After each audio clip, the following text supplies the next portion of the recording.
Hey everyone, welcome to the Finding Purpose podcast. I'm your host, Adam Vora, and I'm so grateful to have you here. This podcast is all about exploring the journeys of incredible individuals, people who have faced adversity, found their purpose, and are now making an impact in their communities. But it's also about my journey. Over the years, I've faced my own obstacles, moments of doubt, and struggles with identity. Through it all, I found my purpose in giving back, creating a space where people can detach from the negative emotions and stigmas they may associate with their own stories, just like I did with mine. Here, we have real conversations about growth, resilience, and transformation. Whether you're searching for direction, striving for personal development, or simply looking for a place to feel seen and understood, this is for you. So if these conversations resonate with you, don't forget to subscribe, leave a review, and connect with us on social media. Now let's dive into today's episode. What's going on, everyone? Thanks as always for tuning in and supporting the Finding Purpose podcast. Your shares, reviews, and follows help us grow this mission and bring meaningful conversations to more people. And if you haven't already, be sure to check out our full video episodes on YouTube at Finding Purpose Podcast. We've got a lot more purpose-driven stories on the way. Today's guest is someone who lives her values out loud. Angelique Dawson is a philanthropist, attorney, stepmom, grandmother, and a founder with a deep passion for giving back and lifting others up. She's a proud board member of Neighbor to Neighbor, which just celebrated its 50th anniversary with a powerful event at the Hyatt in Greenwich featuring Chef Marcus Samuelson and honoring Good Neighbor Award recipient Jen Donnelly. After earning her JD from Rutgers Law and BA from Columbia University, Angelique stepped into leadership as the Director of Business Development for CounselWorks, a compliance consulting firm in the financial industry. When the firm was acquired, Angelique's mentor, Rosemary Finelli, sparked a new fire in her to invest in female entrepreneurs and empower women to lead. She's now preparing to launch Agile Angel Ventures, a platform designed to help female founders start, grow, and manage their businesses with confidence and clarity. Alongside her husband, Bill, Angelique supports numerous causes, from Neighbor to Neighbor and Reach Prep to the Police and Fire Widows and Children's Benefit Fund, the Whitney Museum, and the Kitchen. Angelique's story is one of service, purpose, and quiet strength, and I'm honored to share it with you. Let's get into it. How was that? Amazing. There you go. You did it better than I did. Can you send that to me? I can absolutely send that to you. That's a way better synopsis. Well, I can't take full credit for it. I have machines that do these things for me. Really? But put it in AI? Yeah. Oh, I should do that. Yeah. It comes out clean, and I really want to smart prop up my guests because of all the work that they do. Yeah, that's awesome. I was blessed to connect with you because you saw my episode with Dana Safone, who we're both a tremendous fan of. I love her.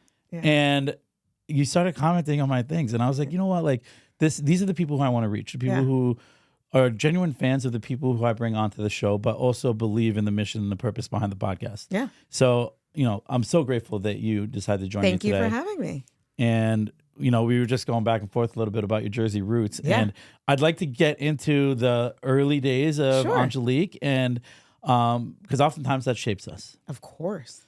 So I was born and raised in literally the middle of nowhere, very close to a horse farm in South Jersey. I left South Jersey at 18, went to school in the city, and was immediately transformed from a girl with, I thought I grew up in the suburbs, it was actually rural, roots, to someone who became absolutely obsessed with New York City. And it really sparked a fire within me. I am the daughter of a Jamaican and Puerto Rican.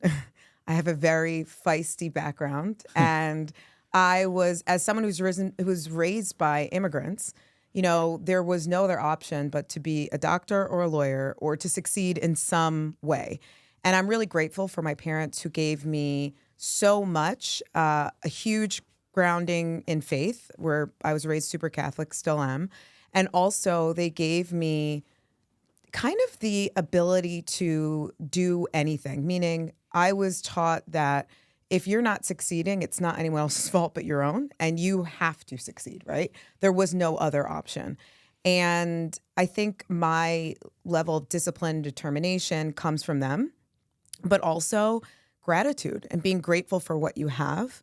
And I always say, I feel like immigrants are the most grateful people you'll ever meet. It was constantly drummed into me how lucky I am to grow up in this country, to have this opportunity. To be an American is a huge gift, number one. And to be a woman and to be able to study at a great university, which was, my parents really funded that and encouraged me. But that was a huge opportunity. But then it was up to me to take that opportunity to make something of it. And so I went to undergrad in the city, and it's interesting what you said. It's like one meeting with one person can change your life, right?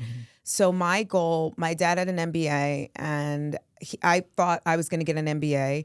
And I, long story short, ended up living in London for a couple of years, met a woman in between undergrad and law school, and met a woman who was an attorney at a bank. And I was like, oh, that's cool. I never thought about doing that.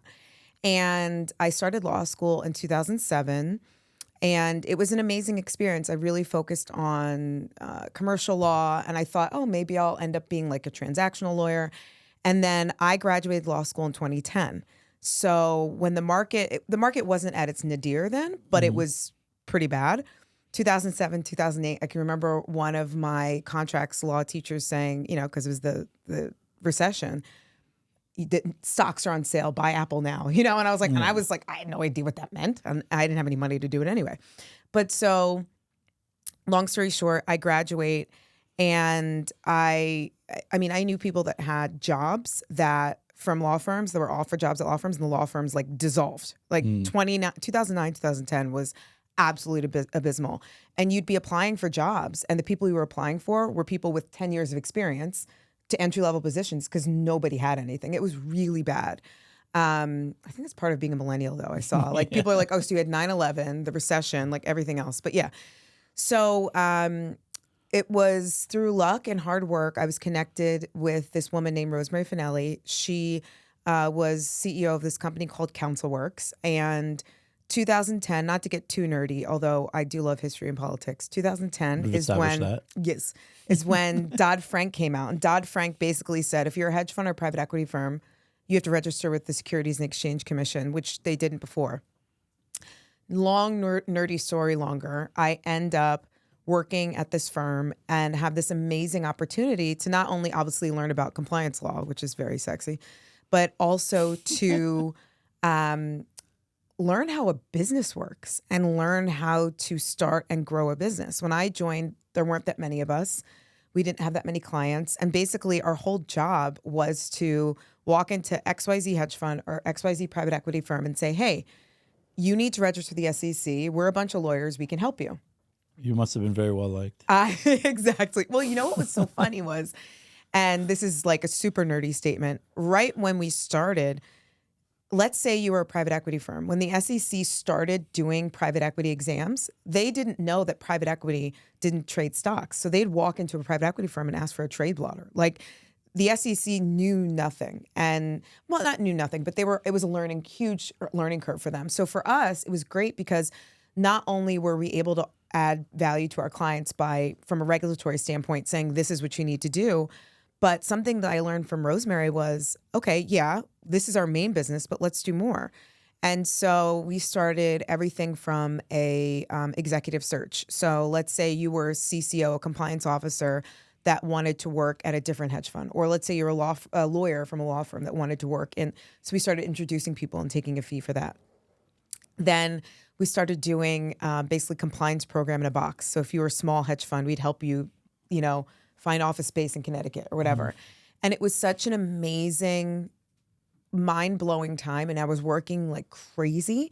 But through that, I can honestly say I learned about the Securities and Exchange Commission and the rules, but I learned about starting a business, about meeting new people. I became director of business development, and all that meant was I was the one that was going into the conference room and pitching our business versus at first it was only 2 other competitors, eventually 10. And then when we were acquired by a larger firm, everyone's lives changed dramatically. And it was such a great experience, but also learning tool for me. And my mentor, Rosemary, she basically taught me not only how to run a business, but also how important it was to give to others. Meaning we did this thing called like a Shark Tank, where we worked with kids, underprivileged kids, and taught them, this is how you get investors in your idea. And so I met my husband around the same time that the company was purchased in 2016.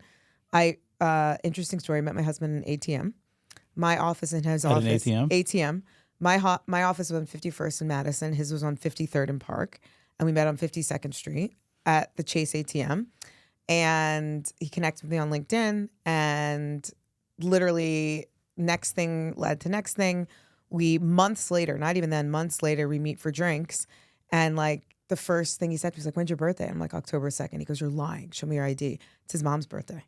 Then like we had so much in common. And our first drinks, he was like, I'm going to marry you. And I was like, I just met you.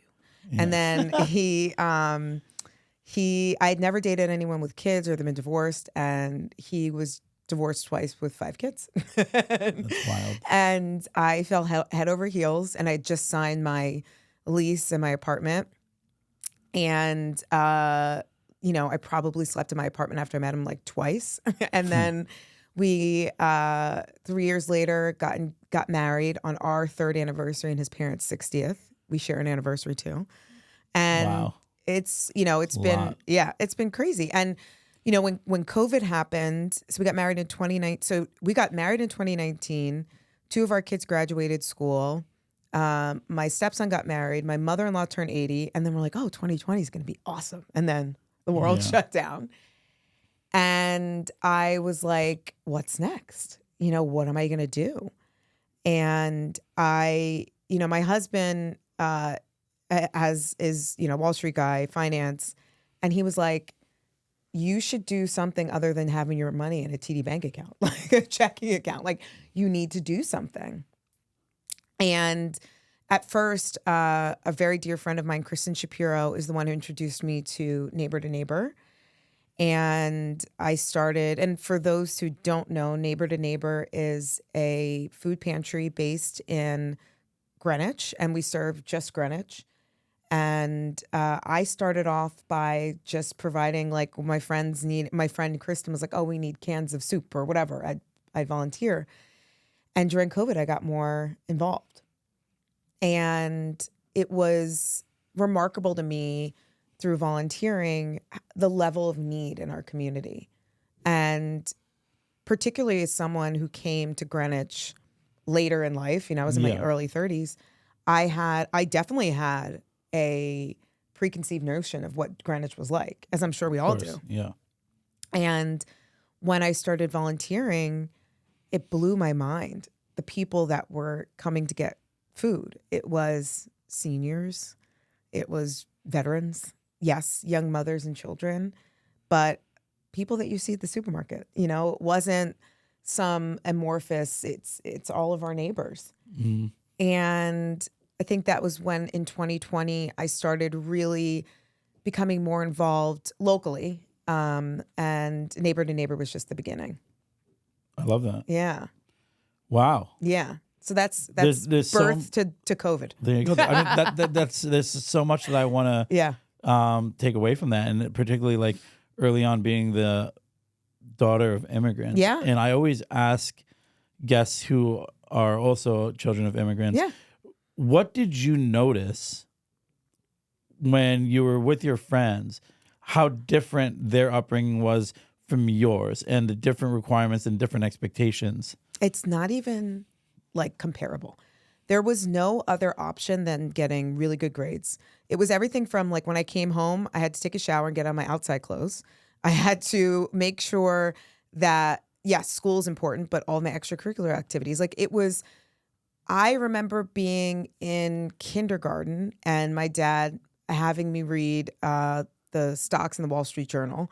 I very not vaguely, I definitely remember my dad when he had to hand in his taxes. He would have me I learned Excel when I was in like second grade. He had me like doing like keeping track of receipts of things that were tax deductible. Like I'm an only child, and I was, from a very young age given not only responsibility, but made to understand that this is your future is very dependent on how much you put in, how much hard work you do, but then also understanding that life is not fair. Yeah. And that was something that was hard for me to realize, that the world is not a meritocracy, right? Mm-hmm. So when I went to college, and when you graduate, you're like, oh, like I graduated magna cum laude, one thing below summa. Oh my God, I've worked really hard, so life is going to be easy. No, just means you're good at taking tests, Yeah. And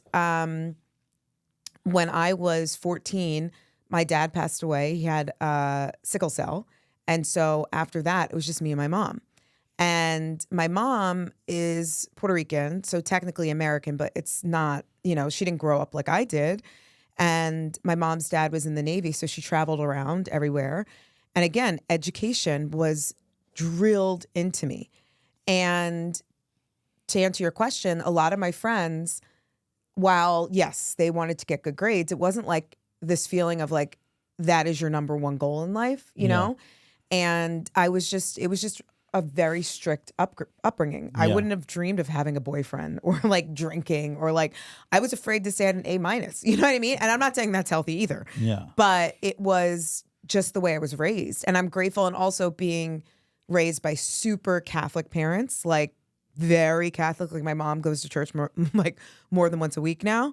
That had an impact on it as well, on me as well. And at the time, I definitely felt like, oh, it's not fair. I can't do sleepovers all the time. I can't do this. I can't do that. And in hindsight, like, thank God I had parents, because I think we all find in life, we are almost like, why did I have to go through X, Y, Z? Or it's not fair that I had to experience X, Y, Z.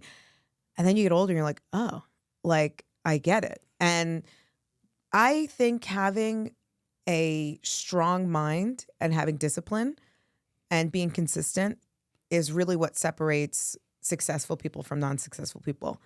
And my husband, who grew up first person in his family to graduate from college, completely self-made, same way. Like we just shared that having integrity and, you're only as good as hard you work and the way you treat others.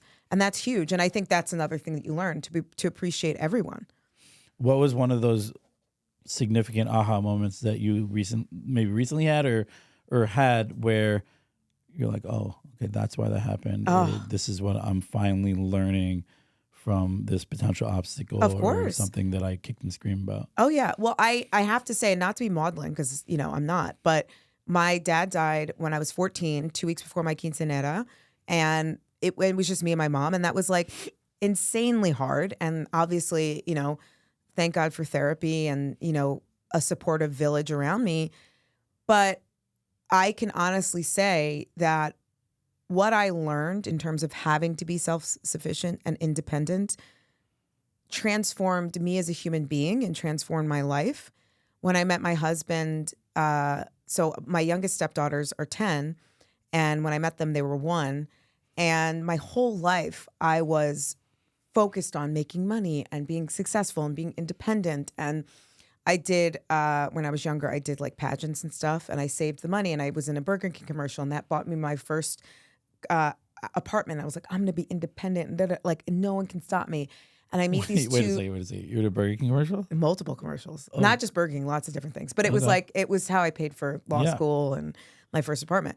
But I mean, it's stupid, but like, it's hey, like, listen, it pays the bills. Yeah, no, it's like you get the royalty checks. Yeah. It's great. But I remember meeting my my youngest stepdaughters, and I couldn't have imagined the level of, I mean, I love my husband, but the level of love, they're the best thing that's ever happened to me. The level of love and the way it's almost like the Grinch when your heart grows bigger. And, it wasn't easy in the beginning when you're dating someone who's been divorced and has older kids and, what your friends think about it. And it's funny, just this past weekend, we met our grandson for the first time. We have a granddaughter and a grandson. And we were saying to my stepson and my daughter-in-law how important it is in the beginning. It's hard with small kids, how important it is in the beginning to lean on each other and be appreciative for what you have. And I really believe had I not been an only child that went through a lot as a young person, I wouldn't have been as mentally strong and able to get through a lot of the things that I got through in my life. I can remember, one night coming home when the girls were like 2, and I had to it was right when the firm had been purchased and was there for it was a 12-hour day and I had a bunch of stuff to do. And I remember just sitting in the living room with them and they're we're watching Paw Patrol, and it was the happiest time of my life. And then this past weekend, one of the 10-year-olds, my stepdaughter, was telling me about the drama in 5th grade and about who doesn't like who this person, da da da da. And anyone who has kids knows this. When you look at this person who's obsessed with Sephora and talking about this person and that person, I look back and I'm thank God I stuck with it. Thank God for these girls. And, I still see these little babies, but I realize oh my God, thank God I have these, all the kids, but these little babies that transform my heart and my life. And to be honest, I think if I hadn't experienced a lot of, when you go through losing a parent or you go through a lot, your heart is so fractured, but it's through having a bigger family and this big life that it heals every part of your heart and it makes you a better person. Yeah, no, I totally agree. I also lost my mom as well, and understanding that When you were young? Not when I was Yeah. young. It was 2016 and I was 23. Still pretty young. But you feel that, and it doesn't really ever go away, but I don't even know who said this, but rather than get sad, now I think about all the good times. Yeah. And that's super important. Totally. And grief is a process. Yeah. And also grief is something that we don't talk about enough. And it's something that we all experience. All of us are going to lose our parents. Obviously, it's different when you're a kid. All of us are going to go through. Think about, I was having this conversation with a friend. 5 years ago, our entire world shut down. Yeah. Regardless, we've all been through something. And I think there's no other way. You don't go above it. You don't go under it. You go through it. Yeah. And that's what makes you a stronger person. Easier said than done, but you got to get through a lot of this stuff. It's so funny because oftentimes people don't acknowledge these major turning points, these major events as potential opportunities to inflict long-term trauma. Yeah. Where shutting down the entire world in 2000 in 2020 is one of those. You alluded to 9/11 also, whether it was something that personally impacted you because you were in the city, or whether it's just the way that life in this country just completely shifted. Yeah. Particularly economically, and how that impacted just the everyday home. Yeah. Is crazy. And you just don't even realize you're going through it, but you do, and you end up on the other side. But hey, maybe there's certain things I need to unpack about that experience. One thing that's really striking to me about what you just discussed is you came from a very traditional family, and now you have a very untraditional family. Yes. So what was that like, as much as, what is that like? You described the joy behind it, but it's kind of going against everything that you were kind of set up to 100%. conceive. Yeah.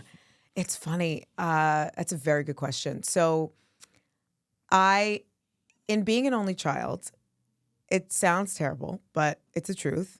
You become accustomed to getting what you want. And you also almost have magical thinking. You kind of believe that if I want this, it's going to happen. And it's like, what do people say now? Being Delulu is the Salulu. That's what being an only child is. You just assume everything's going to work out the way it should because, and I can also say losing my father at a young age, it just being me and my mom, it's funny. My husband and I share this. When you experience grief at such a deep level, you come to realize that really nothing else matters but the people that you love. Yes, it's nice to have nice things. Yes, it's nice to have a beautiful life. But when you find true love and you have love, nothing else matters. And I fell for my husband so quickly, so hard. Everything else, and honestly, my stepdaughters helped with this too, the babies. I was so in love. Everything else, it was like a horse with blinders on. Everything else didn't matter. And ironically, my husband was raised super Catholic too, like very traditional, went to a priest seminary and like didn't become a priest, clearly, with the 7,000 children. But it was remarkable to me, to your point.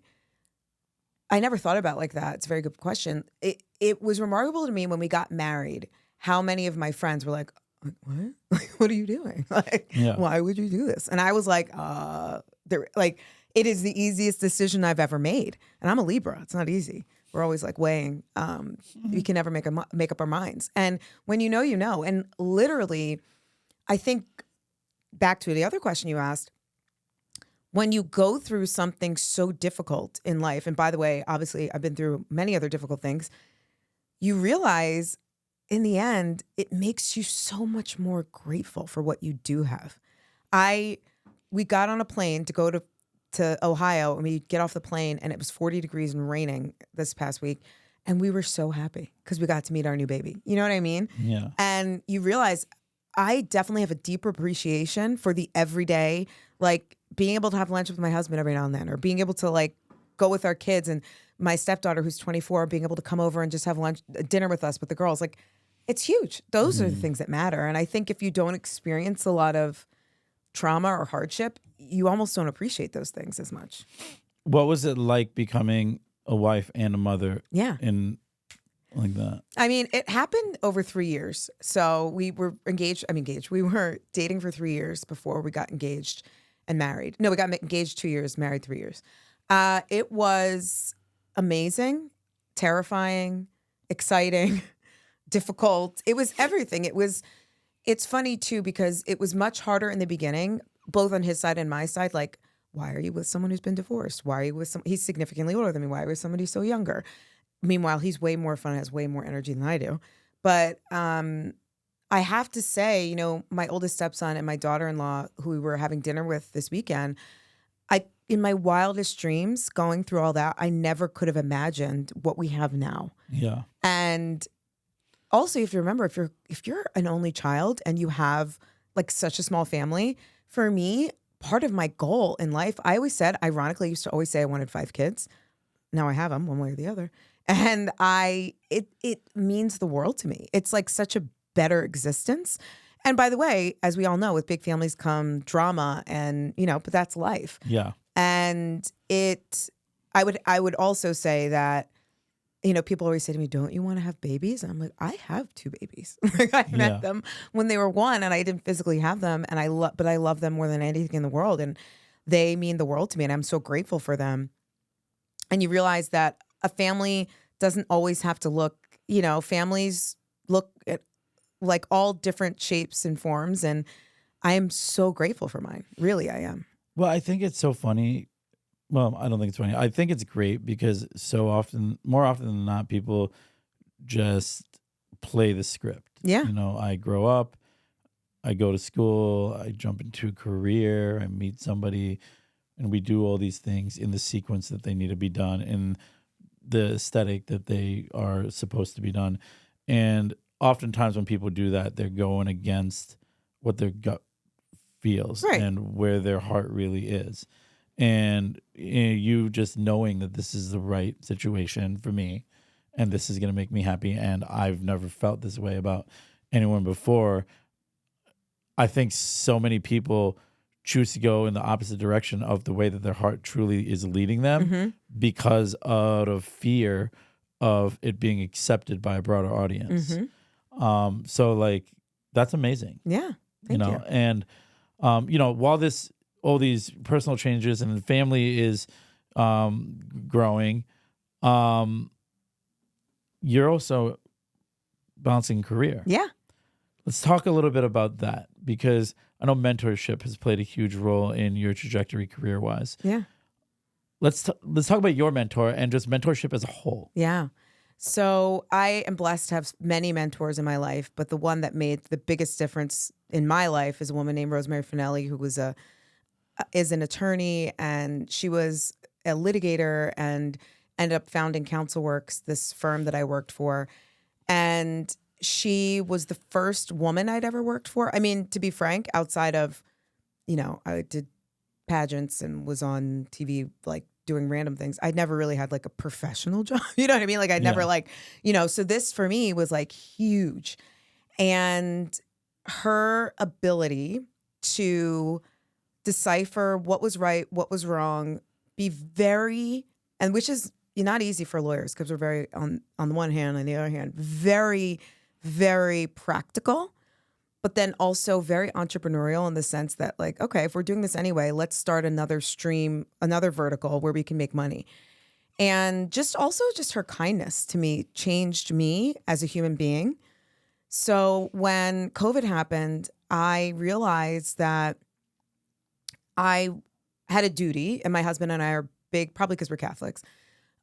I believe that when you have a gift, that you have a duty to share it with the world and help other people.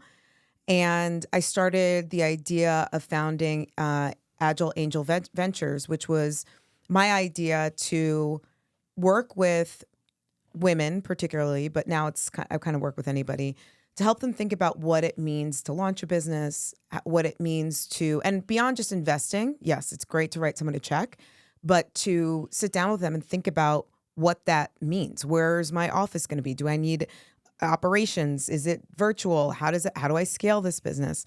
And I rewind when I was doing my job as director of business development.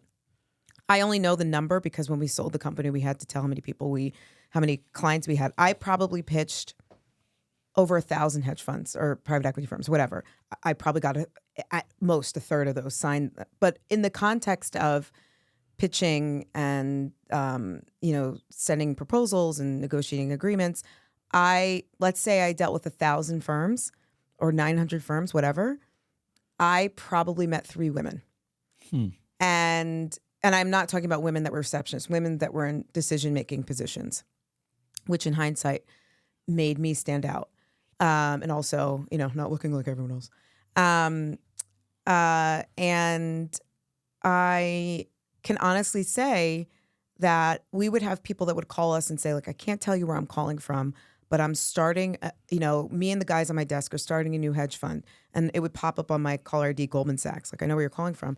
And we're, I need your help. My lawyer told me to call you to register my firm. But they knew nothing about starting a business. Then you would meet that one woman who thought about starting her own firm or, whatever. And she'd be like, I have 90% of it done, but I feel like I can't do it, And I saw that difference. And, right now I am a huge believer, and I kind of want to do something with this. I don't know what, but you're a friend on Instagram. I love fitness, and I believe in the power of movement. I really do believe, it sounds corny, movement is medicine. And I really do believe in the ability of movement to change who we are, and to bring us closer to ourselves, whether it's through meditation or running or whatever it is. And I wanted to marry those two. And that's where the Agile comes. Yes, that's where Agile comes from. And the logo is like someone doing a down dog because I love yoga. But so my goal is to work with, it doesn't have to be female entrepreneurs, but primarily in the fitness space, to help people think about growing their businesses. I'll give you a perfect example. I'm not an investor in this business, but it's the perfect example. There's a woman in Palm Beach. We spent time in Palm Beach, and she has this thing called the Bar Pilates, which was this one small place. And over the past 3 years, she's grown it into this business with 3 different locations, and I can't get into the classes. And I love this woman so much. And, not everybody's that inclined. Not everybody knows how to do that. So my goal is to work with people to do that. To help them elevate to the next level. Exactly. I mean, I think a lot of times people do get kind of stuck and they're like, how do I grow? And if I do want to do this, what's going to suffer on this end? And how do I do it in a way where, for the most part, I can keep everything in continuum. Yeah. And I think that's super important. On the topic of mentorship, what do you think are some key traits that you look for in a mentor? Yeah. So this is a great question. My best friend, her name is Mia Rowe. She is a co-founder of what's called Rowe Plastic Surgery. It's a they have 7 offices nationwide. They're in New York and Palm Beach. And she is, to me, the consummate mentor.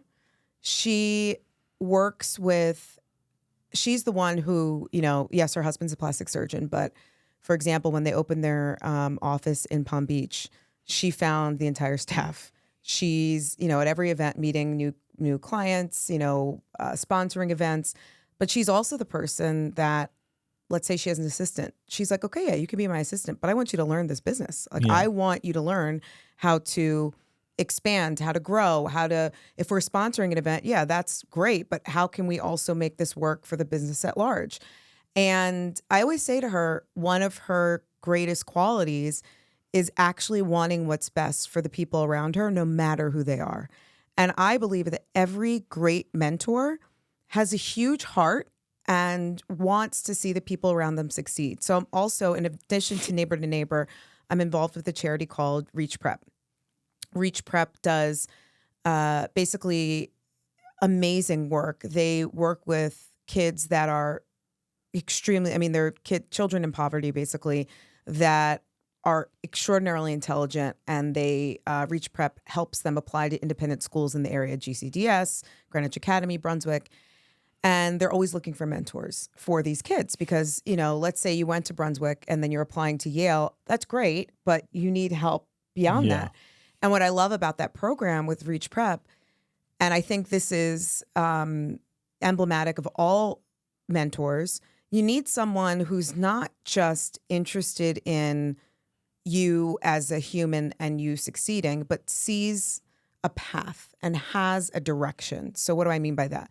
So if I'm mentoring you and you say to me, I want to start 10 gyms and I want to have them in the tri-state area. Okay.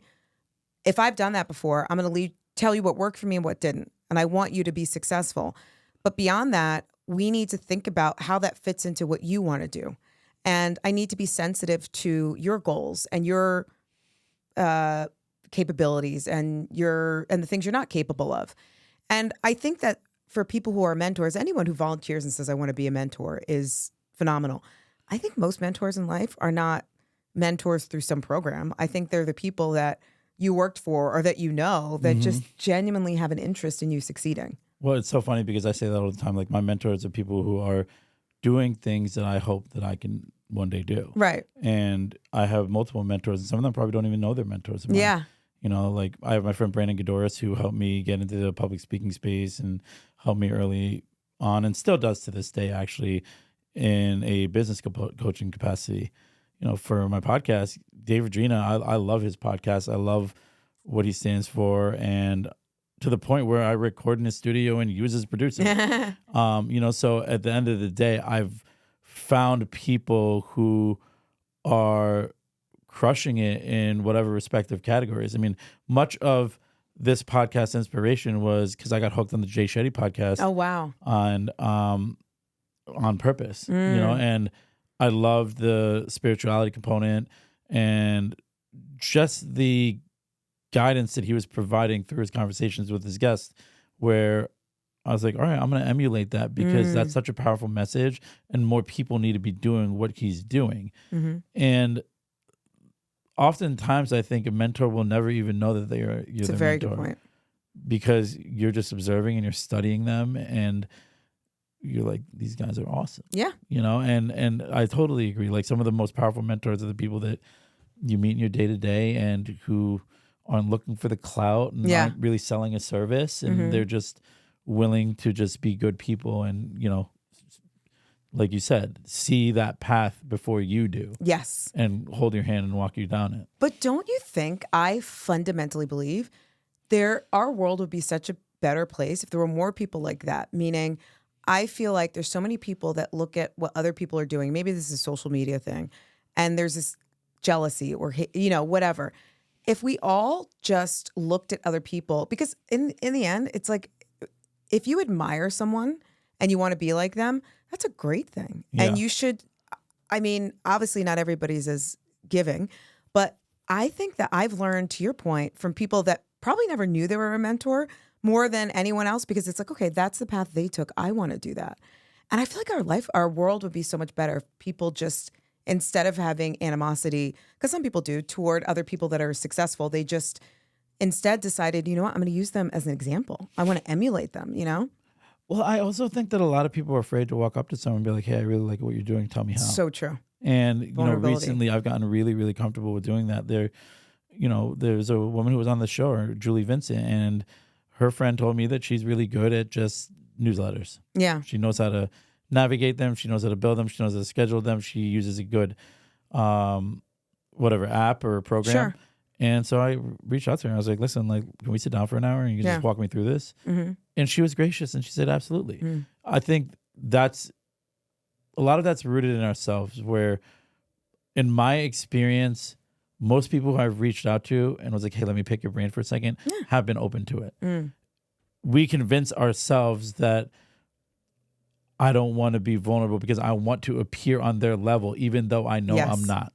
Right. And it's okay. Because at one point I understand that they were at day 10 too. They were at year 1. They were at year 5. And I think for me, that is rooted in just my path in recovery, where there was a day 1 for me and I was counting days and I got to 90 days, and I kind of incorporate that mentality towards any task or any large goal that I have, where I take it a day at a time, a week at a time, a year at a time, when it comes to professional goals or whatnot. And I wish more people did, because then they would be able to kind of check their ego so that they can grow. And, you know, that's something that, you know, you capture really well when it talks about, you know, your approach to mentorship and how you've incorporated mentors in your life. And now one might argue you're probably a mentor to people and you don't even know it. So I want to pivot into, you know, your professional career. And one of the things that really drew me to you was the work that you do in the philanthropy space, because I am a firm believer that we get true fulfillment in life by giving back. And personally in my life, I was a taker for much of my early life before I decided to just turn that corner and live with different values. And a huge part of that was prioritizing giving back. Talk about that, because I know that the Jamaican and Puerto Rican cultures are very, very giving cultures. Yeah. And rich cultures. I have to say, it's funny. Just at we just had our 50th anniversary at Neighbor to Neighbor, and I was the chair. And I said to everyone in the audience, if you're having a bad day and your kids are driving you nuts, your husband's driving you nuts, please stop by Neighbor to Neighbor. And whether it's to volunteer or to drop off soup or to just sit there, because you realize that our community is so diverse and so large, and there's so many people that are in need, right? Yeah. And perfect example, Neighbor to Neighbor, we're starting what's called our summer supplemental program. And it's a huge time for people to send donations. And the reason why we do this is there are kids that go to school in Greenwich who have no other source of breakfast or lunch but school. So we provide every day meals during the summer for people to come and pick up those meals. And what will break your heart is you see the days that, you know, during the week when people come to pick up meals, there's a grandmother with her grandson. And, you know, we'll give another extra meal because if he needs a meal. She probably does too. And you realize, oh my God, this is not happening, you know, 100 miles away. This is happening in my backyard. And it truly fulfills me. Realizing in the community that I live, let's say, for example, Neighbor to Neighbor, we might need diapers. I'll send an email and I'll get, someone once dropped off on my front porch 200 diapers they bought just so I could, and I showed up at Neighbor to Neighbor and saw a mom take the diapers. Like, there is no better feeling than that. With Reach Prep, my husband and I are huge donors and very involved because education is what changed my life and changed my husband's life. My husband was a scholarship kid, literally from kindergarten through college. The first time he paid for school was at Harvard Business School. Like, education for us is fundamentally the difference between, being here and being here. And these kids, I was just this past Monday, Reach Prep had his annual luncheon, and I was sitting next to this lovely girl who's going to school, a private school in New Haven, because of Neighbor to Neighbor. Smart, articulate, so much energy, and really interested. She wants to become a dermatologist. And you look at it and you realize, oh my God, these kids, but for this organization, I'm sure they'd be successful in some way, but think of how many people she's going to help. Yeah. And there was a kid at our table who's going to Wake Forest, and he wants to be a mathmatician. And then they had the kids. It's Sorry, right? I'm not a math guy. Did you know that math, by the way, this is I love math. This is a commercial for math. If you're a math major right now, you think like finance, whatever. No. Now all like marketing positions want people that are really strong in math because it's all data. You study the metrics. You can make analyst. so much. I mean, if you're good at it. Yeah. But it's, you realize, and that's for me, giving is a huge part of who we are, our family. And whether it's, and then there's so much overlap between the two charities because a lot of the Neighbor to Neighbor kids, not a lot, but many of them also have had the opportunity to take advantage of Reach Prep. So it's very fulfilling. And then I have to say, selfishly, through Neighbor to Neighbor, through Reach, the people that I meet, like, yeah. I have met so many cool people, whether it's on the board of Neighbor to Neighbor or through Reach Prep events, and they're all my neighbors, people that are, near me that have that same spirit of giving. Some of my really close friends I've met through it. And it's great to also build that community. And then also it's like, there's this amazing organization. I don't know if you've heard of it. It's called Pitch Your Peers. I've not. It is the best thing. It's based in Greenwich, but they're in Palm Beach. They're everywhere. It's an organization. It's one meeting a year. It's a bunch of women who get together. You donate $1,000 and then you pitch your peers. So this year I pitched Neighbor to Neighbor. We were at Innis this year. You stand in front of however many women. You pitch your organization. Let's say 4 organizations present or 5 present, 3 win a prize. I won $20,000 from Neighbor to Neighbor in one night. That's awesome. But they do this all the time. Like this, our community is so giving. But also for me, it was like sitting there. I didn't know that there was a charity for people with Parkinson's so close to me, So I think you get to meet so many cool people too. I want to go back to what you said about education because I do feature a lot of entrepreneurs here. And I agree. My father was he came to this country on an education visa. From where? From India. Oh, wow. Yeah. So my dad's Indian. My mom's Persian Jewish. Wow. And they both came here. Well, my mom came here because they were... It's great food. Great food. Yeah. Great food. In both of them. They were both fleeing persecution. Well, my mom's family was fleeing persecution in Iran. Sure. And my father came here on an education visa, and then he would go on to get his PhD by the age of 22. Wow. And just crushing it, right? And education played such a tremendous role in his story and building a life for me and my sister. Nowadays, there's a lot of kids or even entrepreneurs or aspiring business folks who are really talking about how education doesn't hold the same value that it did before, and where I could invest, let's say, $100,000 in a business degree, I'm better suited to be putting it into my business. Mm-hmm. And I can understand that, where the value of education depreciates unless you're really going into a skill like our parents pushed us to be a doctor, lawyer, engineer in my case for the Indians. But what do you say there? Because I see both worlds having grown up, as a child of immigrants. Sure. I agree. And I don't think they're mutually exclusive. Yeah. So let's say I personally believe, having, gone to undergrad and graduate school, I don't never forget, I went to law school with 2 people who were also MDs. And we're taking 2 years off of an MD to get a JD. And it's like, wild. That's a choice. And you realize like, oh, to me, in the back of my mind, I'm like, oh, these schools are just trying to take advantage of us. Yeah. What do you need?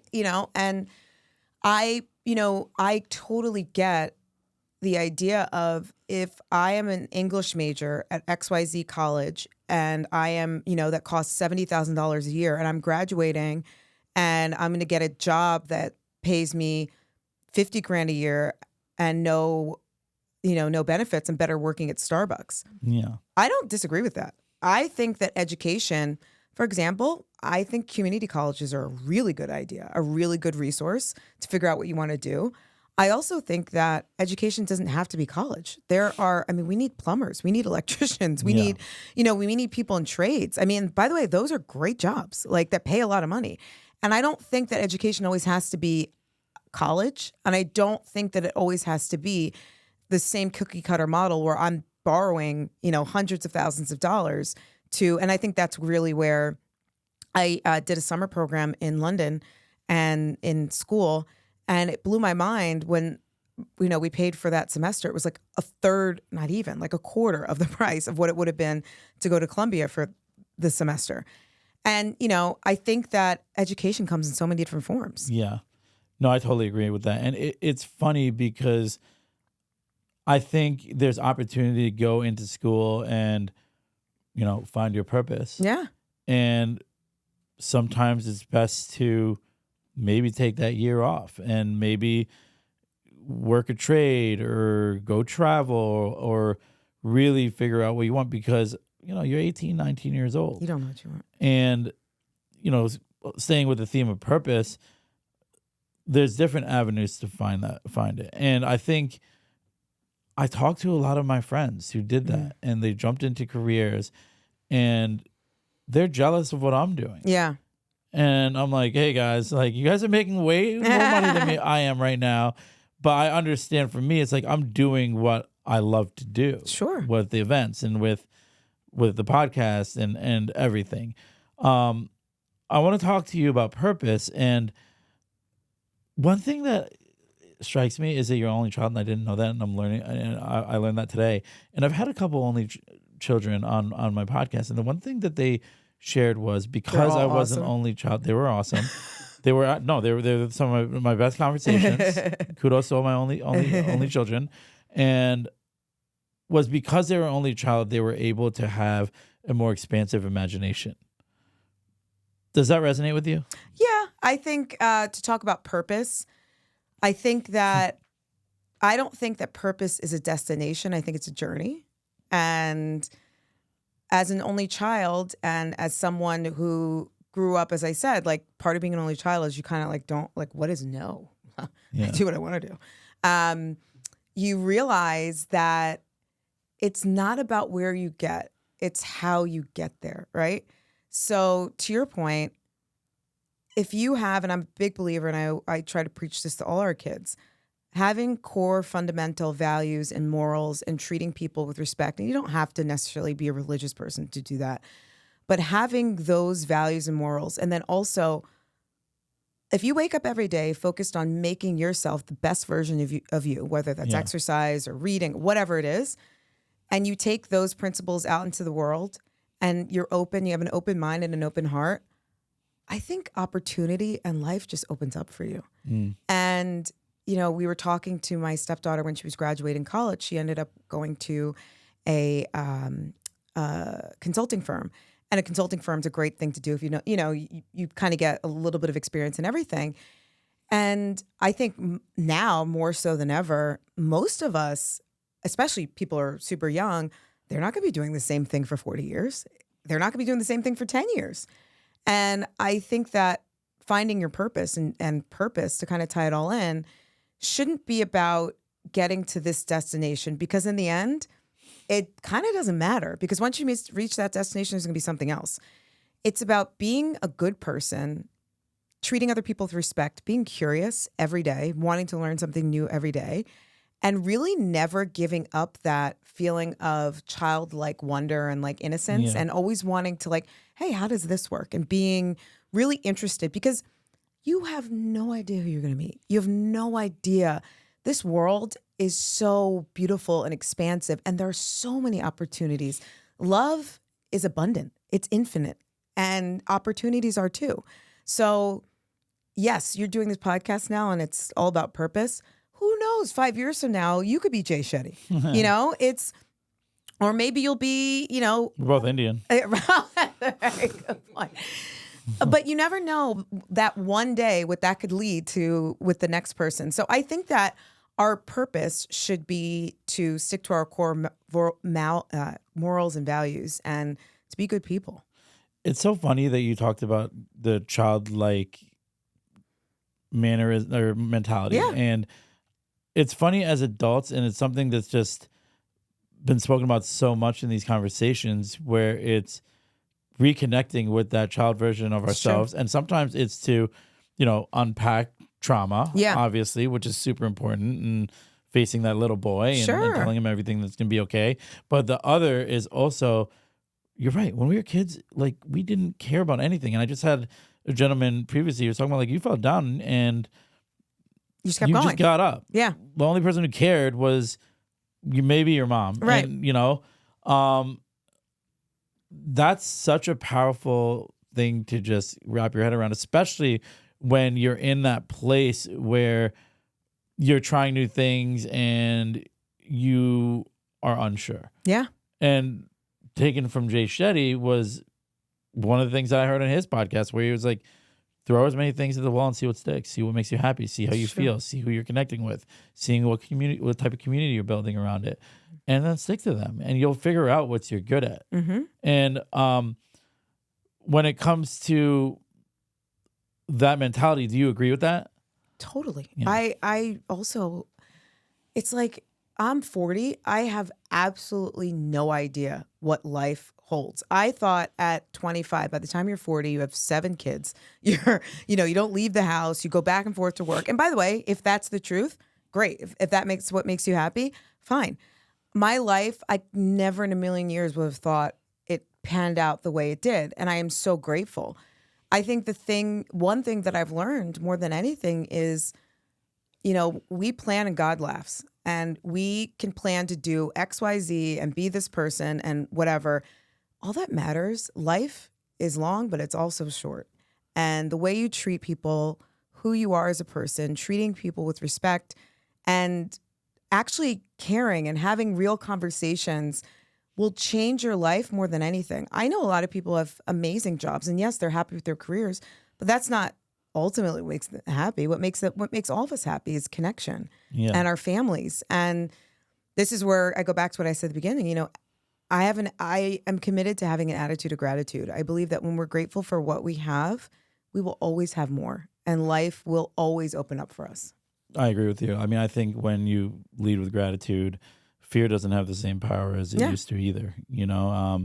I think much of my life, was much of the reason why I didn't embark on these conversations and this different parts of the journey that I'm embarking on now it was fear-based, and also a lack of understanding of how much I already had, and how much wisdom I already had, and how much, even the people and the community that I had access to. Sure. And totally undervaluing my lived experience up to that point.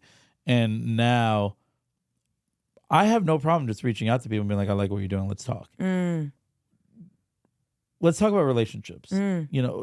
Obviously, with all the work you do, you get to meet so many different people, and the work that you do in your legal career, and now building Agile Angel Ventures.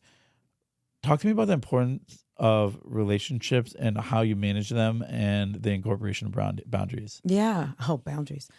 Boundaries are, I don't know if anybody's on Peloton. There's a woman on Peloton, Robin. She says boundaries are sexy, which I agree with. I think that having, relationships, again, goes back to the only child thing. You appreciate relationships so much more because no matter how many close friends you have, you never really, we don't have siblings. You end up appreciating people in your life so much more. So I think that helps. But I believe that having a friend and being a friend is very important, whether it's your friendships, the people in your life that are your family, your chosen family. I I actually believe that that's really what sustains me. The people that I talk to on a daily basis, the people that I can call at 2:00 in the morning to cry to, the people that I can bounce ideas off of, that's what makes you rich in life. And to your point, growing up with like really close friends, and some of whom are still close friends to me today, that's irreplaceable, you know? And it's funny, I was having a conversation with my best friend about boundaries because as you get older, you realize like, I don't really need to have people in my life. Like it's not like school or work where you kind of have to. Yeah. I want people around me that want what's best for me and me the same. You know, I want what's best for them. And I think it's so easy, especially you don't even have to announce your boundaries. Just, you know, not engaging with people that don't make you feel good or that you don't like being around is a boundary in and of itself. Well, it's not even that you don't need to have them as much as, hey, like I have a say. Yes, exactly. You know, like exactly. You're right. When you're in a classroom, you kind of have to be around these people. Right. But I can actually select whose energy I want to be around. Yes. And I get that. I get that completely because oftentimes I say yes to things when I really don't want to. Yeah. Do you ever do that? And my friend Jen says, she's like, I'm walking this year. My goal is if it's not a yes, if it's not a strong hell yes, it's a no. Yeah. And, you know, your life and your time is so valuable.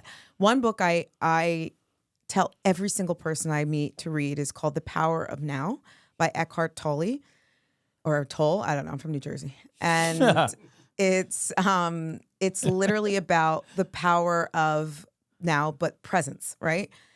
All we have is this moment.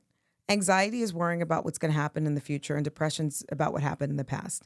And I could spend my whole life worrying about everything else, but then I lose the gift that I have is now.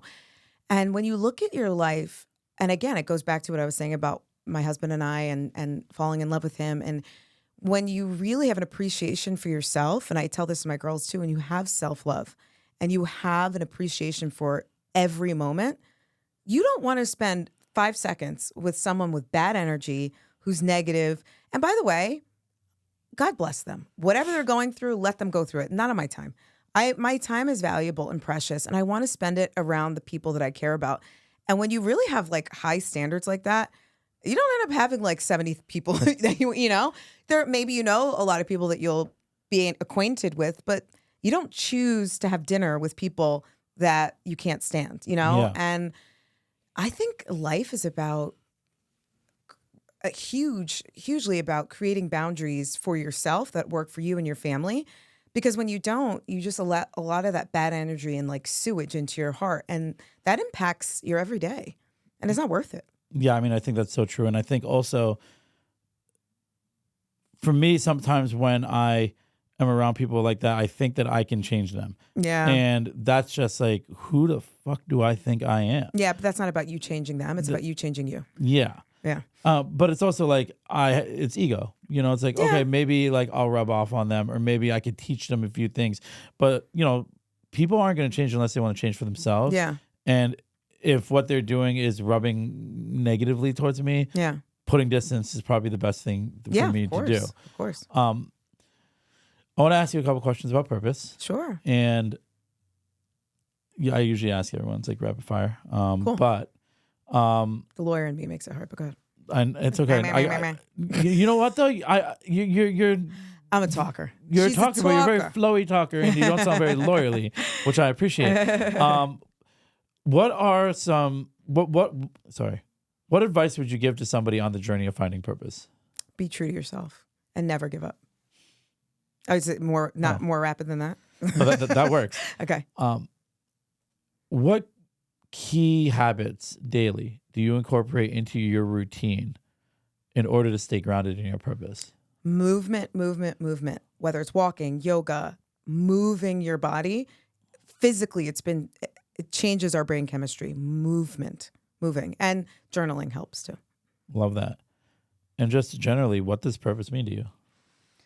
I think that our purpose evolves, and what it is when you're younger is different from when you're older, but it truly is a reason for being. and a reason for life. And it goes down to your values and morals and staying true to those. I love that. Angelique Dawson, thank you so much for visiting today. That was awesome. And folks, if anybody wants to connect with Angelique, I'll give you a moment to actually speak to your camera and tell them how they can reach you, the causes, and obviously how they can participate with Neighbor to Neighbor. Yeah. I would strongly suggest checking out neighbortoneighbor.org and reachprep.org. Those are my number one causes, and they mean the world to me.